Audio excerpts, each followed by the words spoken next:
guys, it's Leah and welcome back to my channel. So today we're going to be reviewing Captain Marvel. I had the pleasure of seeing it last night, Thursday, of course. And yeah, I'm just going to be sharing some of my thoughts and then some of my favorite parts about Captain Marvel. I'm obviously not going to go super in-depth. I might make an Easter egg video if you guys would like to see that, so let me know down below if I need to make one of those or if you would like me to. Also, if you guys aren't already subscribed to my channel, make sure you do that down below and let's start talking about Captain Marvel. Now this film I've been talking about on my channel for quite some time now. I wasn't expecting Captain Marvel to be huge in the scope of things, and when I say that, I don't mean I wasn't expecting it to be good, because by now we're trained to assume that all MCU films are going to be good. What I mean by that is it wasn't going to be a showstopper, and the best comparison I can think of is Ant-Man and the Wasp. For those of you who saw my review for Ant-Man and the Wasp, I thought it was a great film. I really enjoyed it, but it wasn't an Infinity War, a Civil War, like, you know, it wasn't the same magnitude, which is fine because it's not supposed to be.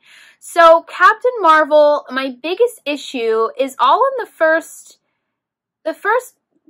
act, really. It has a really slow start. Now, you gear yourself up for a bit of a slow start due to exposition when you're going to see a film, an origin film, explaining or introducing a new character into an extended universe. But this was rough. I remember actually sitting in the theater waiting for it to pick up.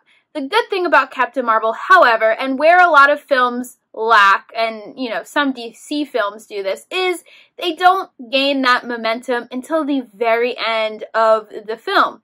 And Captain Marvel definitely started picking up during the second half, thank goodness, rather than at the very end. But the beginning was painfully slow. And a lot of this was, you know, a lot of narration choice and style I really didn't care for. I also didn't like, in the beginning, they decided to do this huge memory sequence slash montage that seemed like it was very early on. Like they hadn't hooked the viewer yet into watching, and here they were, you know, at least a minute long of all of these memories from Carol, which I expected to see that. A lot of these were ones that were shown in the trailer, but I was a little surprised at how they went about it, and I was less than entertained while watching it. Some really awesome things about Captain Marvel, as to be expected. The soundtrack was amazing. Really added to it. If you guys didn't know, this takes place in the 90s, which actually came in and saved a lot of the rockiness of the beginning. The 90s humor, the 90s jokes, even 90s fury, it was great. So that those little laughs here and there, especially from those people in the audience that knew what it was referencing to or lived through that, that's what really made up for that slow beginning and that rough start. Soundtrack was awesome. Some of the best hits on there. I was jamming out in the theater, as were a lot of other people, so that is definitely a highlight of Captain Marvel. Even the theatrical soundtrack, of course, as usual, adds to it, but I'm talking about just the regular musical soundtrack to the film. Another thing that Marvel does fantastic and did not disappoint is the special effects. These special effects spared no expense, and a lot of it actually reminded me of Doctor Strange in a way. A lot of their more abstract ideas and set designs were really, you know, creative and reminded me of Doctor Strange in a good way. I didn't get nauseous this time. But a lot of those elements shows that Marvel is really trying to break the boundaries for creativity in film, and some of the shots are just stunning. Like the cinematography of the film in general, Marvel always spares no expense when it comes to that, so I'm hardly ever disappointed in those aspects. One more thing I do want to mention before we get off into a few of my favorite little bits and pieces from Captain Marvel is the subtitles. It is really funny. It seems to be the year of the subtitles, I mean, maybe more than a year, beginning with Rogue One, for introducing new planets, new locations, new places, and Thank you, Marvel, you did it right. We already had examples of you doing it correctly with Black Panther, but I'm pretty sure I mentioned it in my Aquaman review of something that really bothered me, is when they did the subtitles for locations, they did it 30 seconds after introducing you to the location, so after having that fresh on my mind, it was really refreshing seeing somebody do it properly. Moving on to some of my favorite highlights from Captain Marvel before I wrap up this video. As usual, the Stan Lee cameo, but before we get to the Stan Lee cameo, obviously this is spoiler territory, so if you have not seen it, please skip off of this video. Before we get to the Stan Lee cameo, they did a tribute to Stan Lee in the opening Marvel logo. You know how you usually see the superheroes, they changed it for Marvel 10.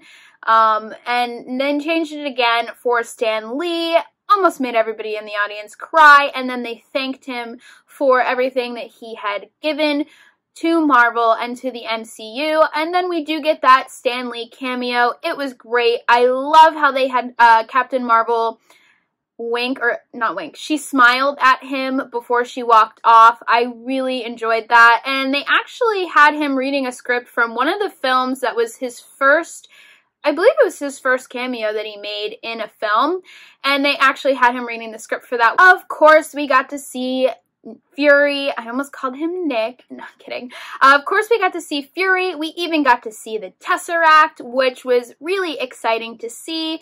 Something else that I really enjoyed about this film was that I didn't expect her to team up with the Skrulls. It was a really good twist, and it added a lot of sentiment to Captain Marvel and a lot of background, a lot of empathy, and a lot of character development. I really enjoyed this turn that they took, and I also enjoyed Dr. Larson's part in this film.